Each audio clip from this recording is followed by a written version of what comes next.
Hey everyone, it's Raj from 3CB Performance. The Niners' overall number 2 pick, Nick Bosa, suffered a right high ankle sprain during training camp on August 7th when, according to GM John Lynch, his right leg got rolled up on during a big pileup. In this video, I'll explain the injury, Nick's return timetable, and a few things to think about moving forward.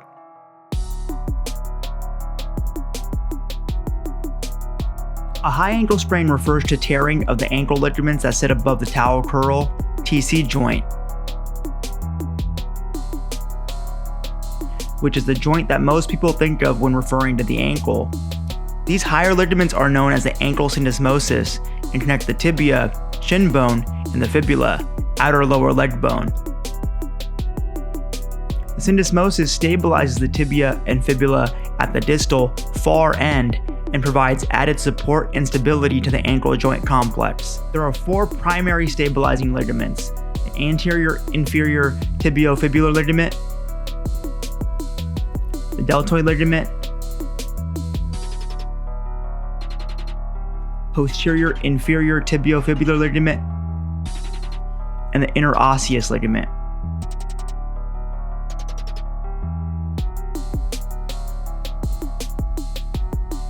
A syndesmotic tear, or high ankle sprain, most commonly occurs when the leg or ankle externally rotates, turns outwards on a planted foot.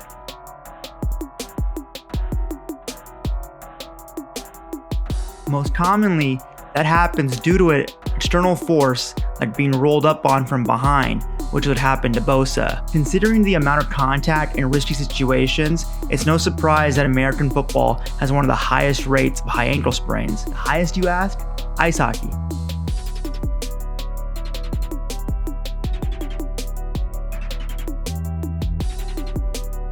The Niners announced that Bosa will miss the rest of preseason and are targeting a Week 1 return.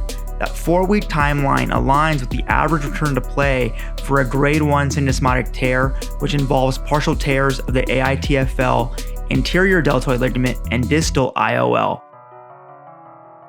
With a Grade 1 tear, the ankle is considered stable, whereas most Grade 2 and Grade 3 syndesmotic tears are considered unstable joints and are operated on, typically a season ender. Recently, we've seen expedited return to play protocols that have players back as early as 2 weeks, but research is still limited on their effectiveness and safety moving forward.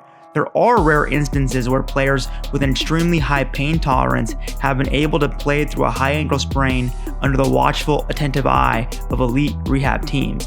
One example is Eagles right tackle Lane Johnson, who didn't miss any time last season after suffering a high ankle sprain in Week 5, albeit he was noticeably hobbled and his performance took a major hit. An even more extreme case was Golden State Warriors guard Klay Thompson, who had a high left ankle sprain in Game 1 of the 2018 Finals and played in Game 2 a mere 2 days later and the rest of the series. With the Niners and Bosa, however, the risk-reward calculation doesn't make sense to rush or hurry the rehab.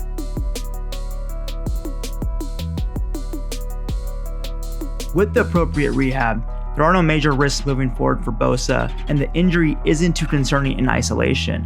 However, what is concerning is that he's had a series of injuries over the past 3 years, including a partially torn right ACL tear in high school, an abdominal muscle tear at OSU, which needed surgery and ended his season, a right hamstring tear on the first day of OTAs, and now this high ankle sprain. With each injury comes a loss of fitness and an increased risk for compensatory injuries. Adding to that is each of his lower body injuries have occurred on the right side. Further, the hamstring tear and the high ankle sprain come at particularly inopportune times because Bosa will miss extremely valuable OTA and training camp time, which are key for building up gradually towards a regular season, doubly so for rookies who are learning new playbooks and acclimating to the NFL. All in all, there's obviously no doubt about Bosa's talent level and he'll be effective in the league, but the team will certainly have to keep a close eye on his health as he's recovering from the high ankle sprain and especially guard against the high risk of hamstring re-injury, mainly through targeted strengthening and gradually ramping up of activity. That's a wrap for this video. Thanks for watching.